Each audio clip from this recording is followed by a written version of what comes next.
હવે આપણે પહેલાં વિદ્યુત પ્રવાહ ધારિત ગૂંચળાને સમાન ચુંબકીય ક્ષેત્રમાં મૂકીએ તો એના પર ટોર્ક લાગે. તો આ પહેલાં ટોર્કનું સૂત્ર જોઈએ.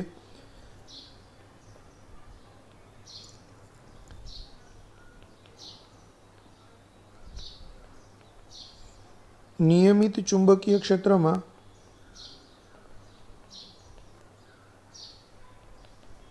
મૂકેલા વિદ્યુત પ્રવાહ ધારિત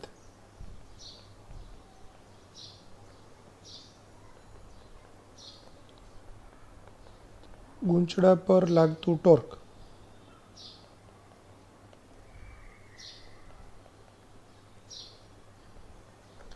તો એનું સૂત્ર છે ટોર્ક સદિશ બરાબર એમ સદિશ ક્રોસ બી સદિશ, જ્યાં એમ સદિશ બરાબર એન આઈ એ સદિશ એટલે કે ગૂંચળાની ચુંબકીય ડાયપોલ મોમેન્ટ, ગૂંચળાની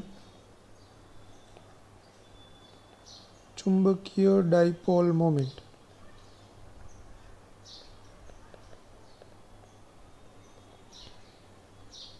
એટલે આપણે અહીંયા ટોર્કનું એક સૂત્ર થાય ટો સદિશ બરાબર એન આઈ એ સદિશ ક્રોસ બી સદિશ, આમ પણ કહી શકાય. અને એનું મૂલ્ય લઈએ ટોર્કનું તો એન આઈ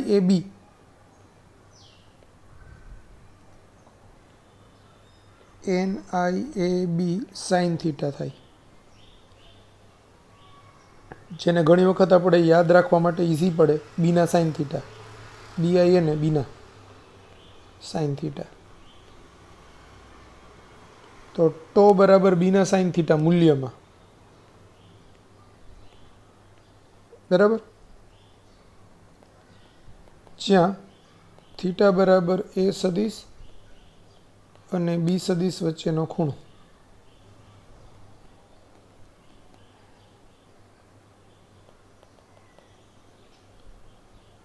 હવે એ સદિશ અને એમ સદિશની દિશા એક જ હોય છે એટલે આપણે એ સદિશ અને બી સદિશ વચ્ચેનો ખૂણો અથવા તો એમ સદિશ અને બી સદિશ વચ્ચેનો ખૂણો એમ પણ કહી શકાય.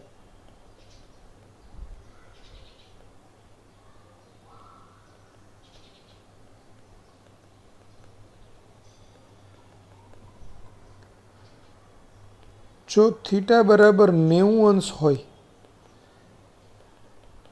તો ટોર્ક મેક્સિમમ થાય, અને ટોર્ક મેક્સિમમ એ સાઇન 90 એટલે 1 થાય એટલે બીઆઈ એને. તો ટો મેક્સિમમ એટલે બીના અથવા તો એનઆઈ એ બી.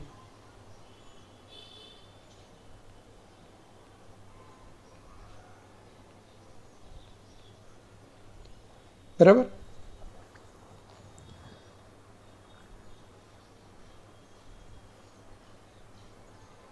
હવે આ ગૂંચળું છે એ લંબચોરસ ગૂંચળું હોય કે વર્તુળાકાર ગૂંચળું હોય કે ગમે તે હોય, એ સદિશ છે એનો પૃષ્ઠ સદિશ છે એ ગૂંચળાના ક્ષેત્રફળ જેટલા મૂલ્યનો અને ગૂંચળાના સમતલને લંબરૂપે હોય.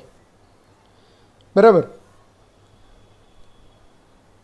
હવે એમાં જે દિશામાં ગૂંચળામાં પ્રવાહ વહેતો હોય ને એ દિશામાં આપણે ગૂંચળાને સમાંતર જમણા હાથની હથેળી રાખીએ. સપોઝ હું એમ કહું કે ગૂંચળું છે એ આમ છે, બરાબર, અને પ્રવાહ આમ વહે છે. તો જમણા હાથનો ને આપણે ગૂંચળાના સમતલને સમાંતર હથેળી રાખીએ અને જે દિશામાં પ્રવાહ છે એ દિશામાં આપણે મુઠ્ઠી બંધ કરીએ તો અંગૂઠો જે દિશામાં આવે એ દિશામાં ચુંબકીય આપણે એ સદિશની દિશા આવે એટલે અહીંયા એ સદિશની દિશા આમ આવશે. આ આમ છે અને અહીંયા આમ છે. તો આપણે આમથી આ બાજુએ મુઠ્ઠી બંધ કરીએ જમણા હાથની તો એ સદિશ આમ આવે. હવે સપોઝ હું એમ કહું કે બી સદિશ આમ હોય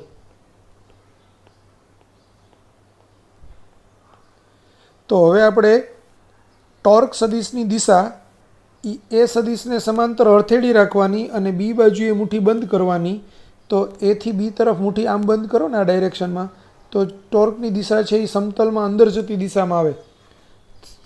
એ સદિશ તરફ હથેળી રાખો અને બી બાજુએ મુઠ્ઠી બંધ કરો તો અંગૂઠો છે એ અંદર જતી દિશામાં આવે એટલે આના ઉપર ટોર્ક લાગશે, તે અંદર જતી દિશામાં ટોર્ક લાગશે એમ આપણે કહી શકાય.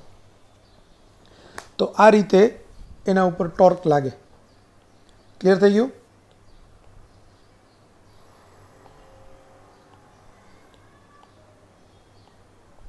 હવે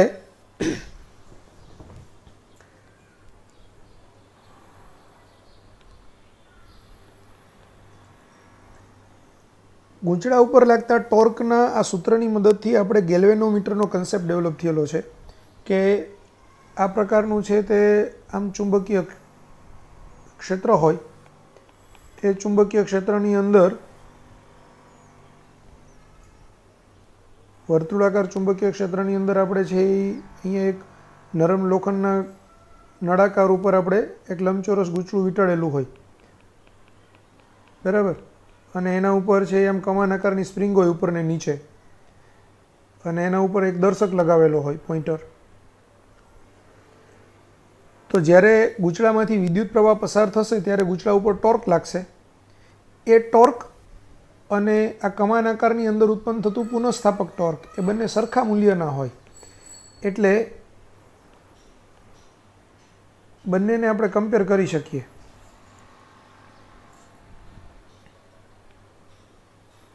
તો આ ગેલ્વેનોમીટરનો સિદ્ધાંત.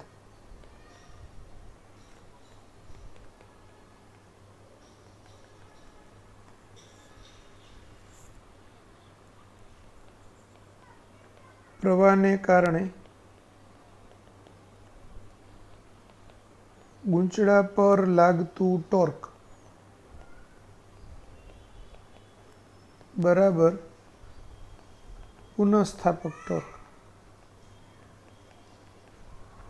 હવે પ્રવાહને કારણે ગૂંચળા પર લાગતું ટોર્ક એ બીના સાઇન થીટા પણ સાઇન 90 એટલે 1, એટલે આ આવશે BINA, અને પુનઃસ્થાપક ટોર્ક એટલે K∅. કારણ કે પુનઃસ્થાપક ટોર્ક છે ને એ ફાઈના સમપ્રમાણમાં હોય, એની સપ્રમાણતા અચળાંકને K કહેવાય એટલે K∅, જ્યાં Kને સ્પ્રિંગનો વળ અચળાંક કહેવાય. કમાન આકારની સ્પ્રિંગ છે એટલે સ્પ્રિંગનો વળ અચળાંક કહેવાય. તો અહીંયા BINA બરાબર K∅, જ્યાં K બરાબર કમાન આકારની સ્પ્રિંગનો વળ અચળાંક, બરાબર. તો આના પરથી I બરાબર K/NAB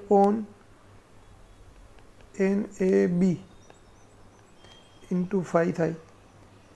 હવે આ K/NAB છે એ અચળ છે એટલે I ચલે છે ફાઈ, જ્યાં K/NAB બરાબર અચળ. તો આ I is proportional to phi એ ગેલ્વેનોમીટરનો સિદ્ધાંત છે.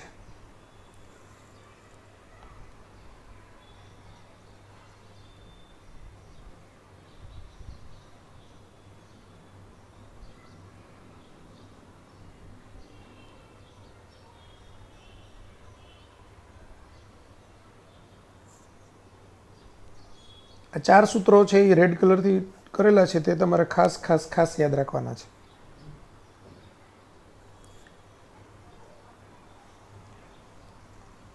હવે આ જે ગેલ્વેનોમીટર છે એ ગેલ્વેનોમીટરમાંથી આપણે ઓછો પ્રવાહ પસાર કરીએ તો ગેલ્વેનોમીટરનું કોણાવર્તન ઓછું થાય, વધુ પ્રવાહ પસાર કરીએ તો ગેલ્વેનોમીટરનું કોણાવર્તન વધુ થાય. એટલે કે phi is proportional to I અથવા તો I is proportional to phi, બરાબર. તો એના જેટલું કોણાવર્તન થઈ રહ્યું છે એ કોણાવર્તન છે એ 5 કાપા હોય તો પ્રવાહ સપોઝ I કહીએ, તો હવે કોણાવર્તન જો 10 કાપા થાય તો પ્રવાહ 2I હોય, કોણાવર્તન 15 કાપા હોય તો પ્રવાહ 3I હોય, કોણાવર્તન 25 કાપા હોય તો પ્રવાહ 5I હોય.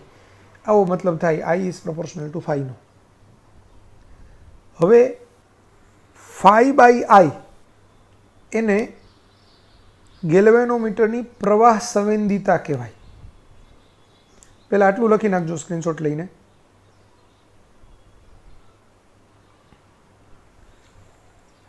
તો ગેલ્વેનોમીટરની પ્રવાહ સંવેદિતા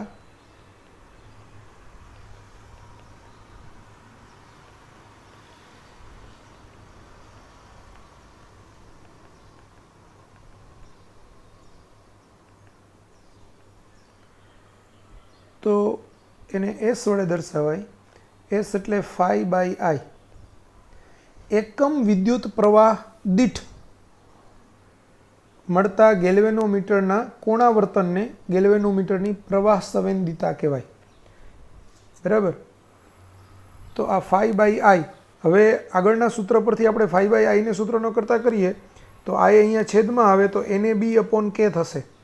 એટલે આ એન એ બી અપોન કે એ પ્રવાહ સંવેદિતા થાય.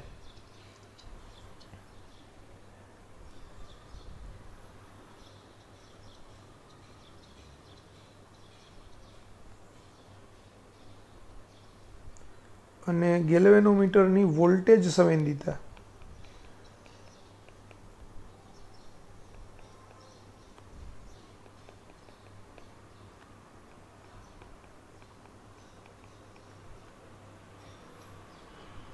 એને એસ વી કહેવાય.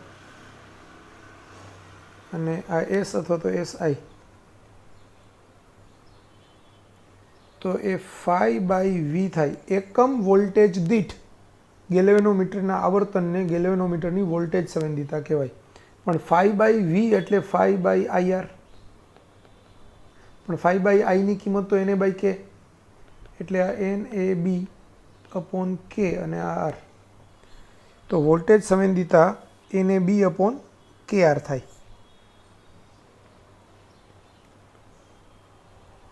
એકમ પ્રવાહ દીઠ મળતા ગેલ્વેનોમીટરના આવર્તનને ગેલ્વેનોમીટરની પ્રવાહ સંવેદિતા કહેવાય. અને એકમ વોલ્ટેજ દીઠ મળતા ગેલ્વેનોમીટરના આવર્તનને ગેલ્વેનોમીટરની વોલ્ટેજ સંવેદિતા કહેવાય.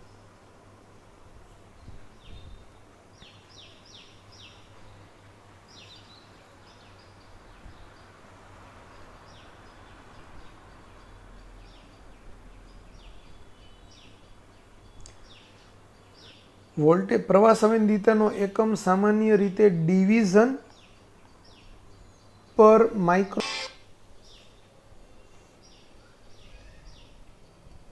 ગેલ્વેનોમીટરના વોલ્ટેજ સંવેદિતા છે એનો એકમ છે ડિવિઝન પર મિલીવોલ્ટ અથવા તો ડિવિઝન પર વોલ્ટ અથવા તો ડિવિઝન પર માઇક્રોવોલ્ટ હોય, ડિપેન્ડ્સ. પણ સામાન્ય રીતે ડિવિઝન પર મિલીવોલ્ટમાં હોય. ક્લિયર થઈ ગયું? તો આટલું લખી નાખો. ગેલ્વેનોમીટરનું એમીટરમાં રૂપાંતરણ. સમાંતરમાં યોગ્ય મૂલ્યનો લઘુ અવરોધ જોડવામાં આવે છે જેને શન્ટ એસ કહે છે. એટલે આપણે ગેલ્વેનોમીટરમાંથી એમીટર બનાવવું હોય તો ગેલ્વેનોમીટરના ગૂંચળા સાથે એક નાના મૂલ્યનો શન્ટ જોડવામાં આવે છે જેને એસ કહેવાય. એસનું સૂત્ર છે IG into G upon i minus IG. શન્ટનું મૂલ્ય નાનું હોય એકદમ, એટલે જ્યારે પ્રવાહ આઈ આવે તો મોટાભાગનો પ્રવાહ છે એ શન્ટમાંથી પાસ થાય અને ગેલ્વેનોમીટરમાંથી એની પ્રવાહ ક્ષમતા આઈજી જેટલો જ પ્રવાહ પાસ થાય એટલે ગેલ્વેનોમીટરને નુકસાન ન થાય. તો મેઇન તો આ શન્ટનું સૂત્ર ખાસ યાદ રાખવાનું છે, એસ બરાબર IG into G upon i minus IG. જ્યાં આઈજી એ ગેલ્વેનોમીટરની પ્રવાહ ક્ષમતા છે, જી એ ગેલ્વેનોમીટરનો અવરોધ છે અને આઈ એ જેટલા મૂલ્યનું એમીટર બનાવવું હોય ને જે રેન્જનું, એ એમીટરની રેન્જ છે. ધારો કે હું એમ કહું કે 0 થી 10 એમ્પિયર માપે એવું એમીટર બનાવવું છે તો આઈનું મૂલ્ય 10 એમ્પિયર લેવાનું. બરાબર. હું એમ કહું કે ગેલ્વેનોમીટરમાંથી 10⁻6 એમ્પિયરનો પ્રવાહ પસાર થાય તો ગેલ્વેનોમીટરનું મહત્તમ કોણાવર્તન થાય તો પ્રવાહ ક્ષમતા આઈજી બરાબર 1 માઇક્રો એમ્પિયર કહેવાય. બરાબર. તો એસ બરાબર IG into G upon i minus IG.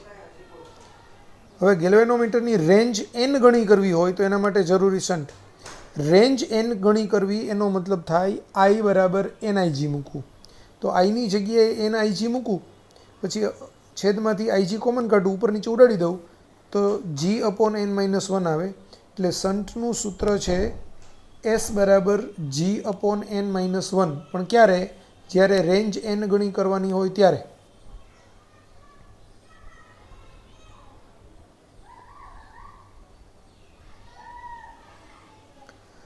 શન્ટમાંથી વહેતો પ્રવાહ આઈએસ એટલે આઈ બ્રેકેટમાં જી upon i G S plus જી.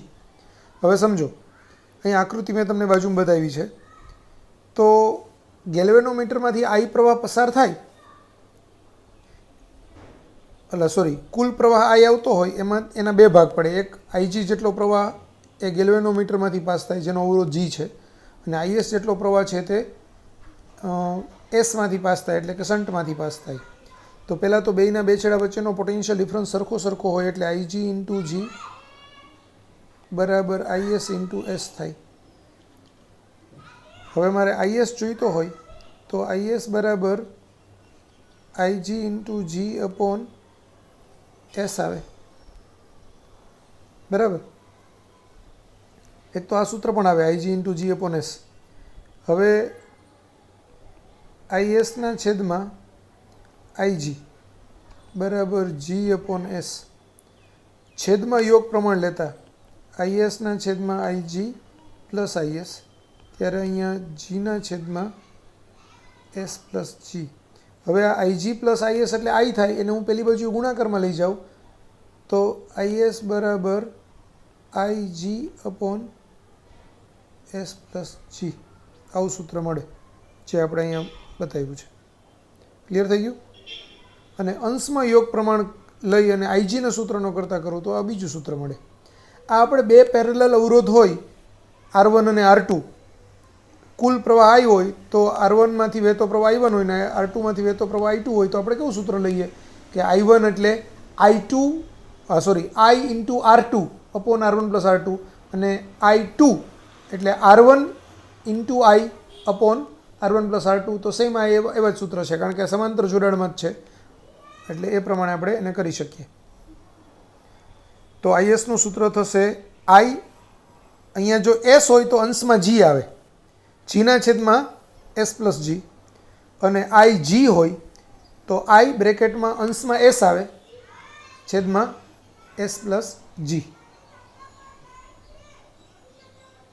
હવે ગેલ્વેનોમીટરનું વોલ્ટમીટરમાં રૂપાંતર કરવું હોય તો શ્રેણીની અંદર યોગ્ય મૂલ્યનો ગુરુ અવરોધ જોડવો જોઈએ. શ્રેણીમાં યોગ્ય મૂલ્યનો ગુરુ અવરોધ અને આ સમાંતરમાં યોગ્ય મૂલ્યનો લઘુ અવરોધ, બરાબર. ગુરુ અવરોધ એટલે કે મોટા મૂલ્યનો અવરોધ. તો ગેલ્વેનોમીટરમાંથી વોલ્ટમીટરમાં કન્વર્ટ કરવું હોય તો ગેલ્વેનોમીટરના ગૂંચળા સાથે શ્રેણીમાં મોટા મૂલ્યનો અવરોધ, જેને આરએસ વડે દર્શાવાય, એ આરએસને શ્રેણીમાં જોડવામાં આવે છે. તો આરએસનું સૂત્ર છે વીના છેદમાં આઈજી માઇનસ જી. આ આરએસનું સૂત્ર છે. અને એમાં આપણે વોલ્ટેજ ક્ષમતા એન ગણી કરવી હોય તો વીની કિંમત એન આઈજી ઇન્ટુ જી મૂકવાની. તો વીની કિંમત જો આપણે એન આઈજી ઇન્ટુ જી અપોન આઈજી માઇનસ જી કરીએ તો આ બે કેન્સલ થાય ને એમાંથી જી કોમન કાઢો એટલે આરએસનું મને સૂત્ર મળે આરએસ બરાબર બ્રેકેટમાં n-1 ઇન્ટુ જી. તો આ રીતે થશે. તો આપણે આ ચાર સૂત્રો, શંટનું સૂત્ર IG into G upon i minus IG, શંટની પ્રવાહ ક્ષમતા એન ગણી કરીએ તો શંટનું સૂત્ર જી અપોન n-1, પછી આરએસનું સૂત્ર વી અપોન આઈજી માઇનસ જી, અને જો વોલ્ટેજ ક્ષમતા એન ગણી કરો તો n-1 ઇન્ટુ જી. તો આ લખી નાખજો.